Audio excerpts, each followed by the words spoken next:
Hello and welcome to Conversations in Cleantech, the podcast that celebrates the cleantech industry and the people that power it, brought to you by Brightsmith.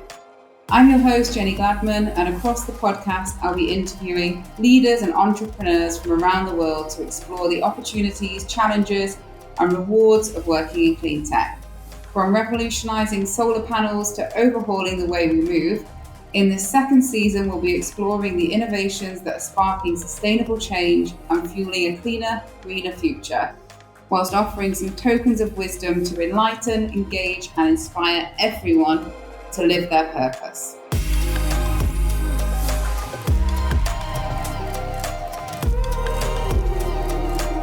So today's guest is someone who lives and breathes what they do. He's wholeheartedly committed to solving the energy crisis and has given his all in an incredible startup with that mission at its heart. Karl is an entrepreneur, an innovator, someone who's ready to speak his mind and is all about action and not just words.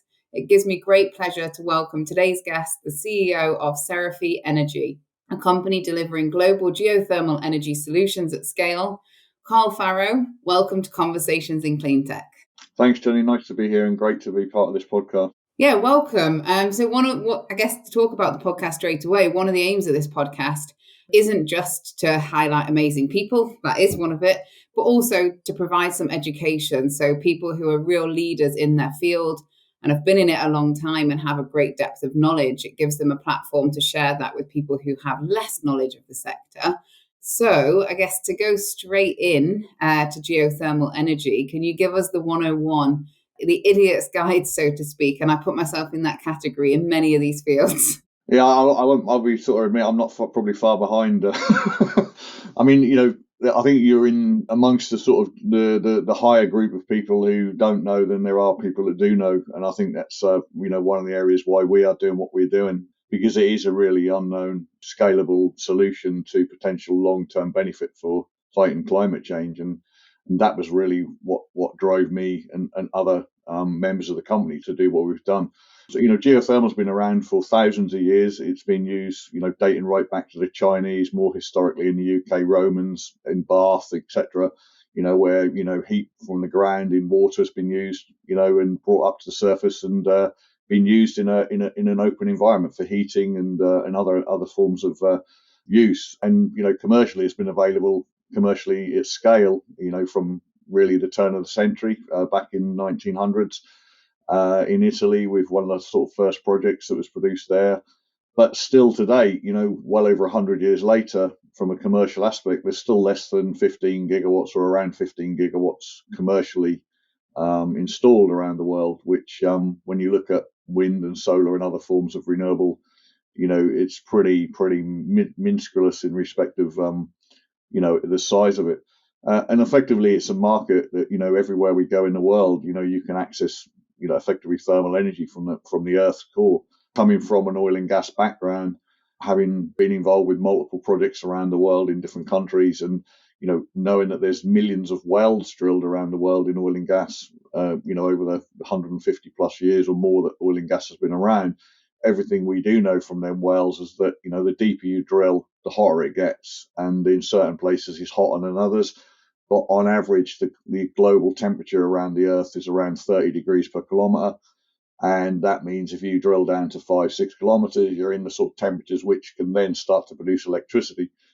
So really, from an oil and gas perspective, is really where we came at this.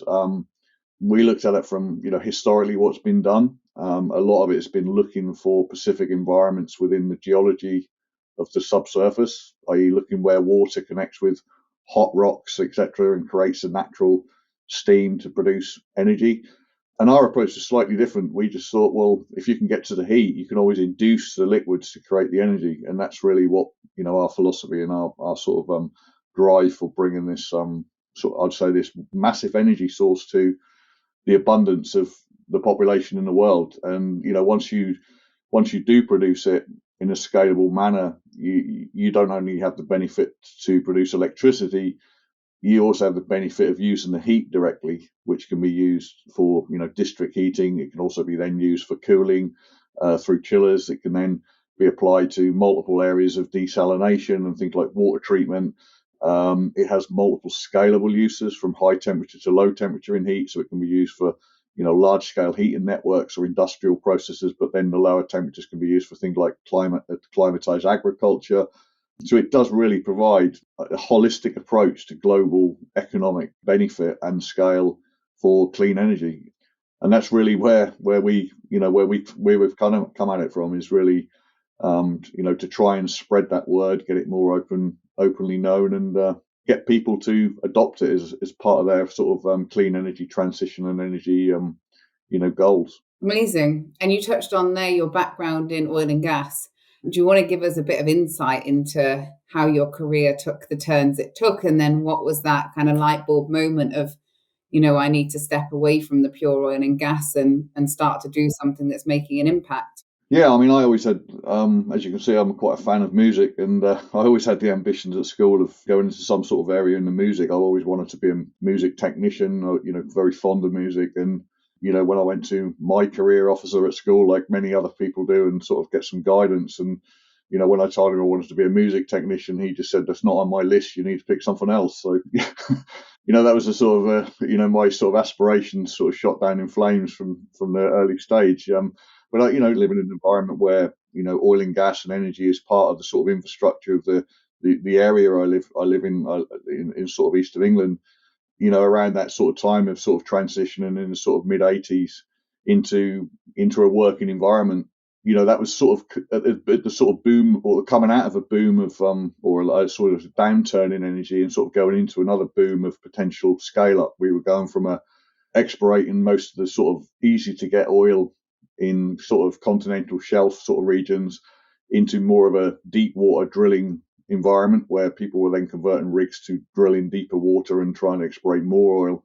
So I sort of hit that environment, and my father was working in a company which made drilling rigs actually, and I managed to sort of get into an apprenticeship, more or less falling out of school. Didn't really know what that meant, or what that was involved, but it sort of carried me through a 4-year apprenticeship and on to sort of more engineering sort of skills, with quite a wide range of everything from sort of fabrication, drawing office experience, machine shop, all the stuff that you would sort of generally approach with sort of fabrication type industry.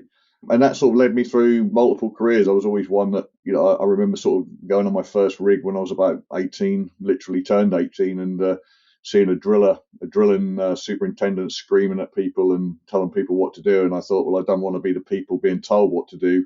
I think I need to be the guy that's been screaming and shouting. So I always made an effort of trying to be, somebody who's putting the hand up for the jobs that nobody else wanted to do, and sort of really, I think that sort of entrepreneurial sort of like go after experience was really setting at a young age with me. I think it's just really what I've always been like. I've always been, one to say, well, I want to take that sort of next step and move forward and take the calculated risks that people possibly, wouldn't normally want to take. And that's really, been really the run of my life, really, most of the time.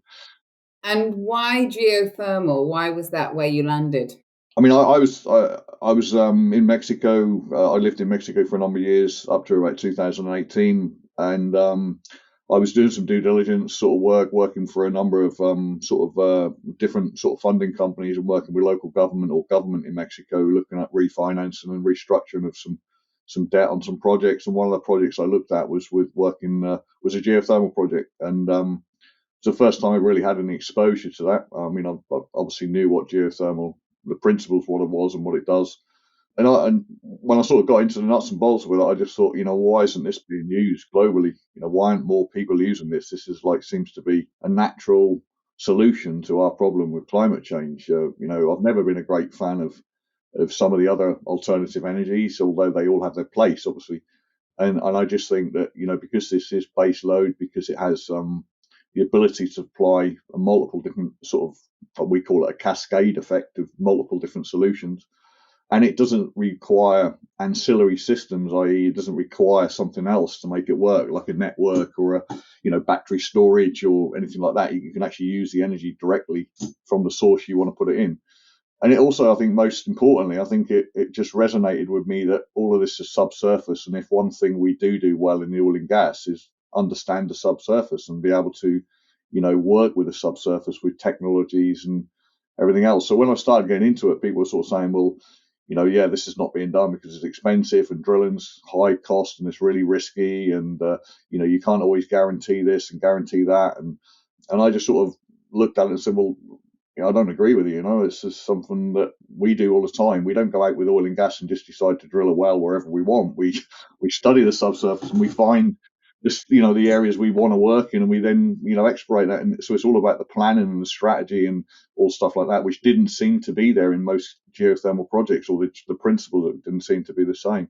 So that was really what sort of got me involved. And then more and more I looked at it, I started to sort of look at, what other people were doing around the world. I got involved with some technology related to drilling initially, and that sort of led me into, further understanding and further ideas that potentially could help. But after, a few years, probably up to sort of early 2020, late 2019, I think it was really a case of that people were trying to invent and create solutions to make it work. Whereas I felt that, or a number of us felt that actually the solutions were there. We just need to apply them differently to get a better result. And that's really what we've done in CeraPhi, is really brought together a group of guys and expertise and experience to really pull together what we know works and put it together in a different way to make it a different solution, or a better solution for the delivery of it. Fantastic. And what about the longer term mission of CeraPhi? Where are you headed? Well, I mean, I think we want to grow the business. We've set ourselves a mandate to generate a significant amount of energy from, or enable the generation, I should say, a significant amount of energy from our technology and our approach. We certainly won't do it all alone. I mean, we're working with lots of collaborative partners, and that's sort of not just in the UK but overseas as well. We've got a sort of what works mentality. So we don't want to sort of we're not in the R&D and science project type mentality. We'll want to apply what works and what we know works, and apply it quickly to get results. But our mandate really is trying to have an impact on the Paris 2050 goals, trying to get a substantial amount of energy to the market globally, clean energy, baseload energy, whether it be heat or electricity. It doesn't matter. It's all the same at the end of the day. It's all, reducing carbon and making our environment hopefully a better place to live. And, that's a mandate we've set ourselves, and, and also doing it where we can get other people involved. So it's not just about companies, it's about people, and getting people to understand and being a bit of an advocate for the geothermal space to sort of lobby the support behind doing it. Because a lot of people understand its benefit, but I think there's a lot of people also misled into, in some respects, of, where it can be done and why it can't be done in certain places, which we believe is incorrect. At the end of the day, the energy, the heat is everywhere. And if you get to the heat, the temperature, you can create the energy. So it's really a case of, yes, you won't get it in low-hanging fruit.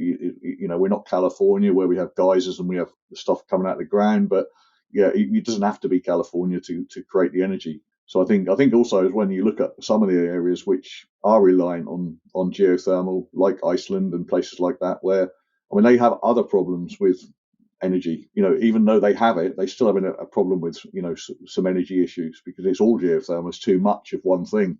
So too much of something is never good. True. Although California sounds great right now. Yeah, no, absolutely. I mean, yeah, I mean, the largest capacity installed in the world is currently in the US and California, and it's the low hanging fruit. It's literally coming out of the ground. So why not use it? It makes perfect sense. But I think we've just got to get away from that mentality that that's the only place we can do it, and it can be done.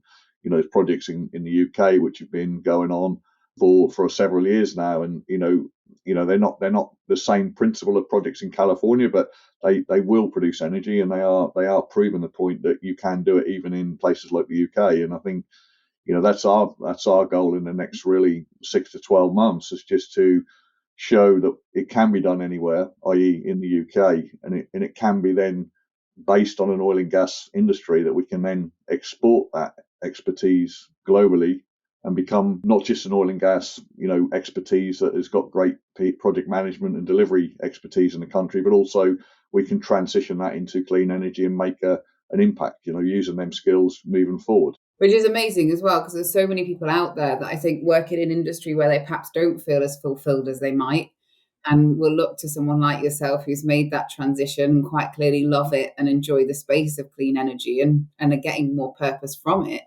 So there's a lot of people that would hear this and think, maybe that is something that they can do, and it's it's an easy switch. If you have all the transferable skills and you have the right passion and purpose, then why not take that leap? Yeah, I think also the other thing as well is, we have to remember that this is an energy transition, and it's not a, we call it a race to net zero or race to 2050, but the race doesn't stop and anyone get a trophy at 2050.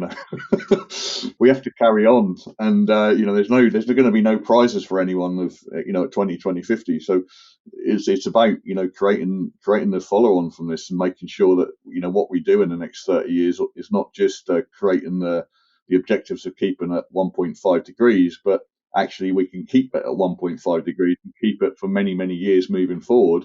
So I think, yeah, we've got a lot of work to do. I mean, we're only literally at the beginning of this issue, and it's taken us 100 years to get to where we are, and before we've really understood that this is a serious issue with climate change, and it's going to take us 100 years to sort it out. It's not. We will get on the road, we'll start making a lot of impact, but there's a long way to go in this, and I think we're only literally at the sort of we're actually on the fence, I believe, today. We're not over the other side of it. We're actually on the fence, looking at what is the best way to solve the problem. So there's plenty of solutions, and everything that's being done, whether it's planting trees, whether it's doing wind farms, solar panels, whatever, all of this is good. But the question I always ask is it sustainable? Is it the right choice to make it a long-term sustainable impact? And I mean, personally, some of the areas, I don't think the use of land for doing some of the approaches, maybe like wind and solar, is possibly the right approach. I'm not saying it's the wrong thing to do, but I don't think it's the right approach long term. It certainly fits certain environments, but it's not the solution for everything. And then you've got the intermittency of energy. Not everywhere has got good wind or sun, and with the climate change, that is the problem. The climate does change, and wind stops blowing, and the sun stops shining, and so if you rely on all different things related to nature or Mother Nature, then there is an issue with potential changes in the way Mother Nature is.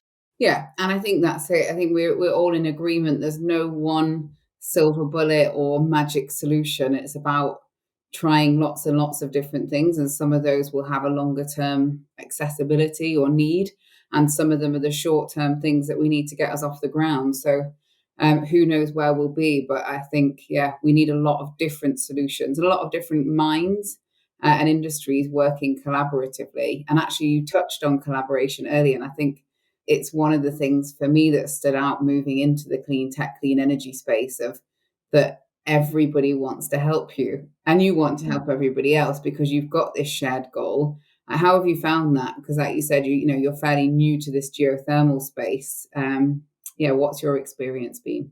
I think people. I mean, even the largest companies out there, corporations, are sort of coming to companies like us if they see somebody's got some solution which can help them. And when you get large, service business driven companies which are predominantly relied on oil and gas type industries, and they can see now a potential to link up with, even if it is a small company like us, or with a company where they can apply them services in an ESG mandated friendly environment, which helps them sort of tick boxes and make putting their assets, people and equipment to work in a clean energy environment.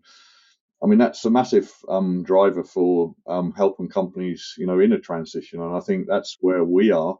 And we've seen a huge push in that in the last sort of 12 months is companies suddenly getting aware that, geothermal actually does make sense. It is something that, we should potentially look at. It's very connected to our oil and gas legacy expertise and businesses that are out there.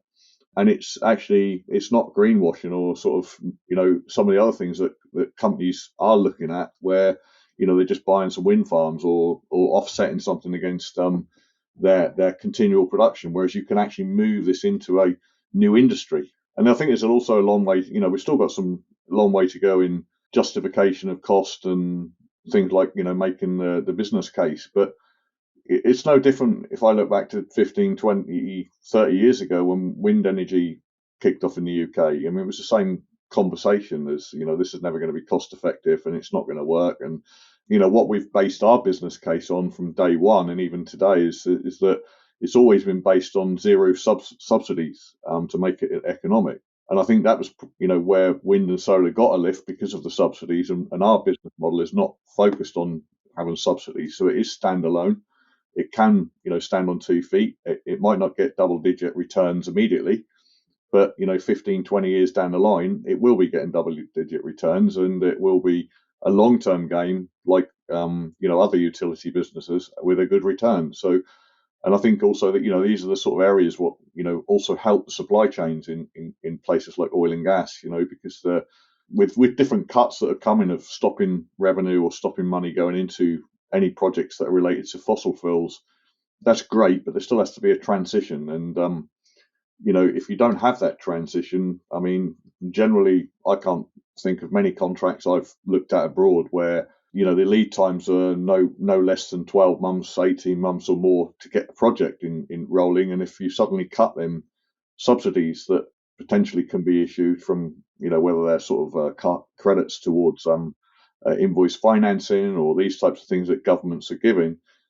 export credit facilities and things, that's just going to make a massive impact on companies, specifically SMEs in a region like we are in the UK, where a huge percentage of our economy is driven by SMEs, and the MSMEs actually support the biggest majority of employees and taxpayers in the UK. So yeah, I think there's a huge piece of work to be done on this, and I think I think there's a lot of changes being done. They're being done, with the right intent, but possibly without really thinking of the impact that's actually going to happen in the long term.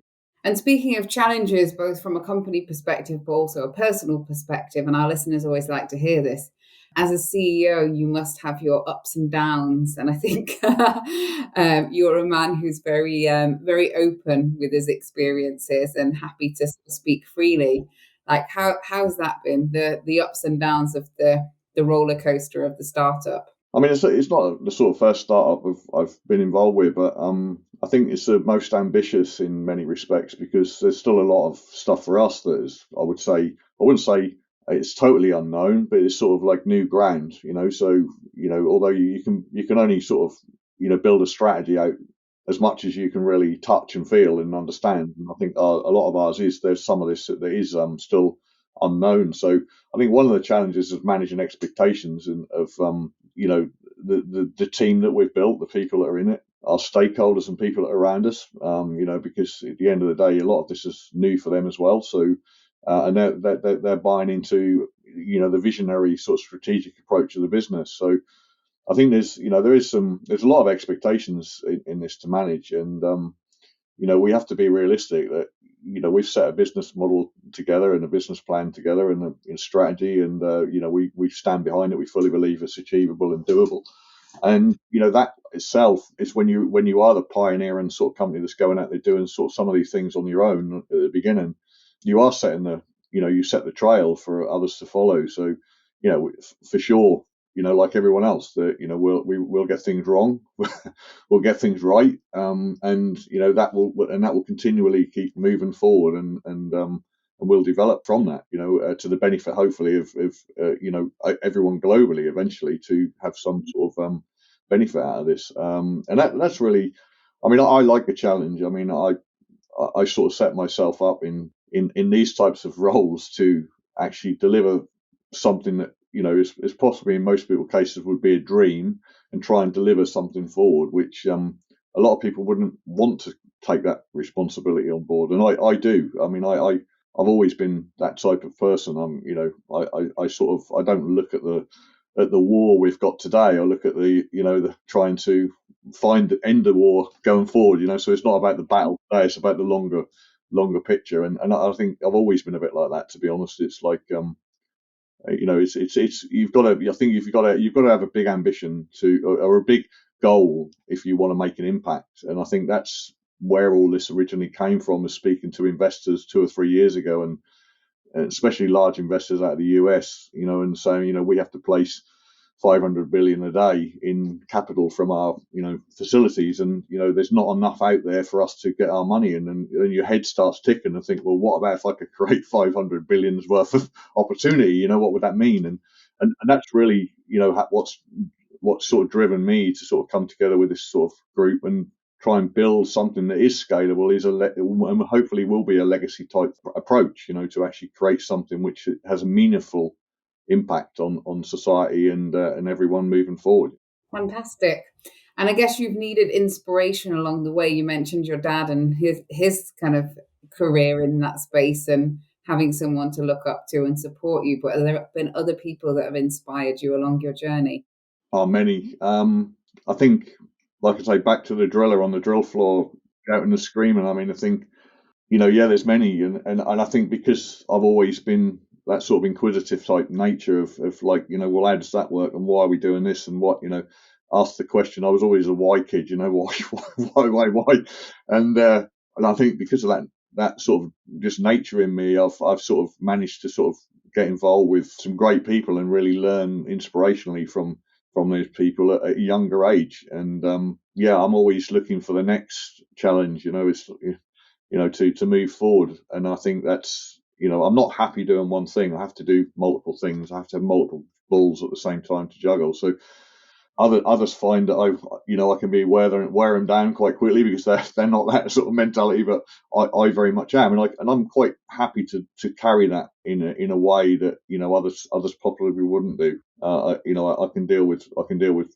problems quite easily. I don't generally show problems, and I think a good leader or anyone that who's leading a mission needs to build the support of the team behind them, and they have to feel confident that the company in the business or whatever it is, whether it's a project or whatever, it's being led in the right way. And and I think if you show weakness that you haven't got the control or that is not in the process, then that sort of cascades down through the business and for everyone else. So, and I think you just have to, even in the worst points of the situation, you have to generally show positiveness and and like I said, it's about dealing with expectations, and that's something I think is we all have to deal with it in life, and I think sometimes we fail because we can't manage them expectations, or we're not prepared to take them expectations on board. Yeah, I think positivity gets you a long way in most things in life, whether it's in your personal life or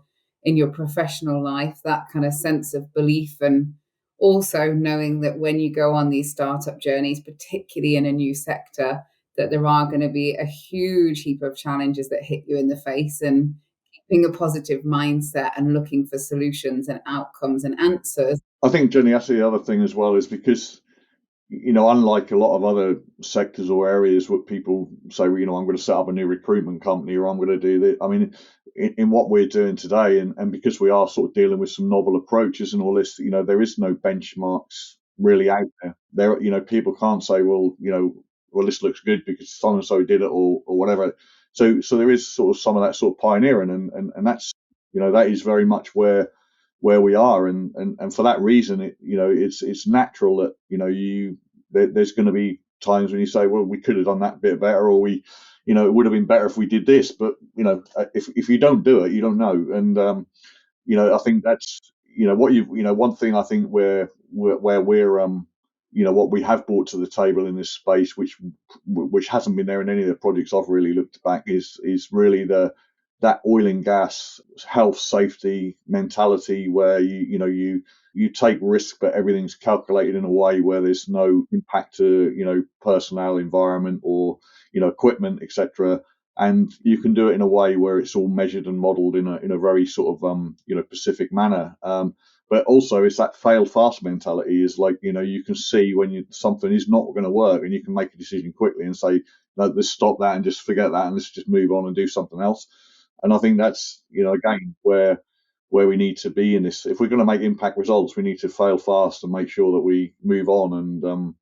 And what we do, though, like I said, is everything we're doing today is really we're not doing R&D this isn't a science project. This is taking what we know works, using all the technology, the people, the skills, the collaborative approach with, if we don't know, somebody does, and we'll ask them. We're not afraid to go and ask people, not afraid to go and speak to people and create this collaborative approach. And I think that's important in making this work. Well, I think there's a very exciting future for CeraPhi and for you and the team, but also for the sector. If you had to kind of, I guess, get your crystal ball out and say what was going to happen in the next kind of 5 to 10 years for geothermal, are there any real sort of core things that you can see on the horizon? I mean, we have our own goals. I'd like to be able to sort of tell everyone what they are, but we have our own goals which we've set ourselves. And if we can achieve our goals, I think that in itself will be a testament to where we are with geothermal.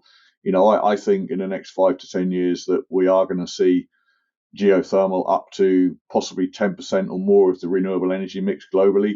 It's currently under 1%. So that's a sort of order of magnitude year on year sort of increase, which, we will need to make this work. I think that's definitely going to happen. And it could be a lot more. There's nothing stopping us doing this. This is not, nuclear fusion. This is not, stuff that has got challenges. It's not even hydrogen where, we have to create massive systems and infrastructure to make it work. Everything we can do in geothermal is there. All it needs is, money and the will to do it, and it can be done. And that's really the difference of where I think we are in this space. It's like, we're trying to sort of put this across to, the people, the decision makers in governments and that around the world, is like, this is nothing new. It's something that is there. It can be done. We've had a robust oil and gas experience globally, not just in the UK, but many countries around the world have established oil and gas sectors, and everything we do in oil and gas can be applied effectively to what we're doing in geothermal. It might be able to tick all the boxes from the commercial numbers at the beginning, but the more you do of anything, the better it gets, and the more scalable it becomes, and scale brings cost and value and everything else reduction. So simple: money, belief, and government legislation, and then we'll be there. Yeah, no, absolutely. And and again, it's going to deploy tens of thousands, millions of jobs, and all of that has a really positive effect on the economy and helps feed the process in a circular way. So. Brilliant. Well, that's been extremely insightful, both in terms of your journey and the company and also the sector. So thank you for sharing your wisdom. If you had to leave our listeners with one kind of final message or even a final question to get them thinking, what would that be? I mean, being sort of passionate about sort of the general sort of climate challenge we've got at the moment, I think, what I'd say to everyone is that, this is not government's problem to solve. This is all our problem to solve. It's the consumer that actually creates the problem at the end of the day, because the more demand there is for all these different plastics and everything we use every day, the more it's going to be created. So, although there's we have a big challenge on our hands, it's everyone's challenge, and we have to, we can all do something to make that climate impact doable and achievable. And it has to start with us, because there's no good us screaming and shouting at oil and gas companies to reduce the production of fossil fuels if we're still going out there every year or every 2 years and buying a new television and a new this and a new that, and living a disposable 2-year cycle on everything we buy, because that is the reason why we need plastics, why we need all the stuff we do, and a lot of that's produced by hydrocarbons and the production of hydrocarbons and that. So I think we just need to be more conscious as individuals. I think in what we buy, even down to our clothes and stuff. Do we really need that? Do I need another jumper? Do I need another jacket? Do I need just reducing one item of clothing a year and things like this can be a massive impact. And I think that in itself is going to help. I think a lot of people have become a lot more conscious since we've had the COVID experience, which has been in a global impact. And I'd like to sort of think that that continues and we don't get back to how we were. I think we soon will do. but yeah, I mean, for me, I think that's it. I mean, everyone has an involvement in this. This is our problem. It's not in individual companies or anyone else's or governments. It's our problem, and I think we can all help the problem. I agree. I think there's a piece around education and making sure people understand, but also you're right. There's so many decisions you make every single day that you could change just a little bit. And that might be, like you say, getting something secondhand instead of new. It might be not buying a plastic water bottle. It might be, do I need a car? And if I do need a car, maybe I can look at an EV or a hydrogen car or, even a hybrid if that's where you're at based on your circumstances. But there's a lot of things that we can do that they feel like a small difference to you, but collectively it makes a massive impact to the planet and to the future.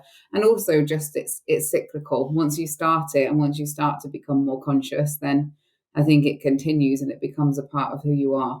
Yeah, absolutely. And I think you don't have to look far back. Well, I can remember back to my childhood, 40 odd years ago, and a lot of things people are saying today that we should do this. We shouldn't take plastic bags to the shop. We should all of the things we were doing then.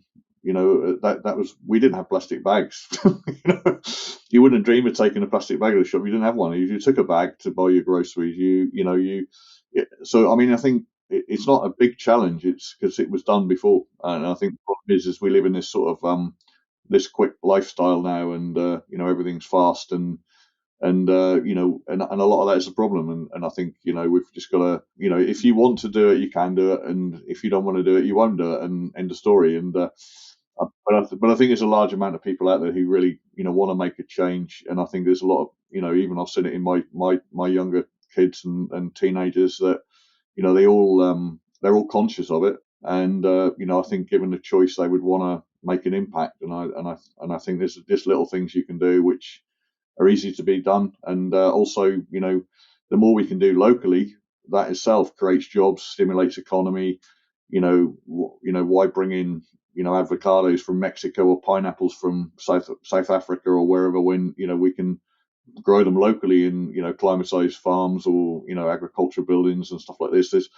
There's a lot of things like that we need to look at, which in itself can reduce carbon footprint, reduce the logistics, reduce transportation, reduce lots of things. And so it's not just oil and gas, it's a whole process which I think hopefully COP will deal with a lot of that, and it is sort of raising the issue. But the problem is we've got to get away from just talk and actually start doing it and making it legislation and making it law and making it rules around it to make it applicable. Definitely. Well, there's some great words you've had there, so hopefully they ring impactful with some of our listeners, make a difference and get people to be a little bit more conscious about what they're doing day to day. So thank you for joining us today. You're a fantastic guest, and I'm certainly looking forward to seeing what's coming next for you and for CeraPhi and for the sector. I really hope that the goals you've mentioned come to fruition. Yeah, well, thanks very much, Jenny, for the opportunity, and always welcome to participate in these types of events. They're a good way for spreading the word and getting our view on the table. At the end of the day, because that's really what it's about. Excellent. Thank you very much. Take care. Thank you. Cheers. Thanks very much. Thank you for listening to Conversations in Clean Tech, brought to you by Brightsmith.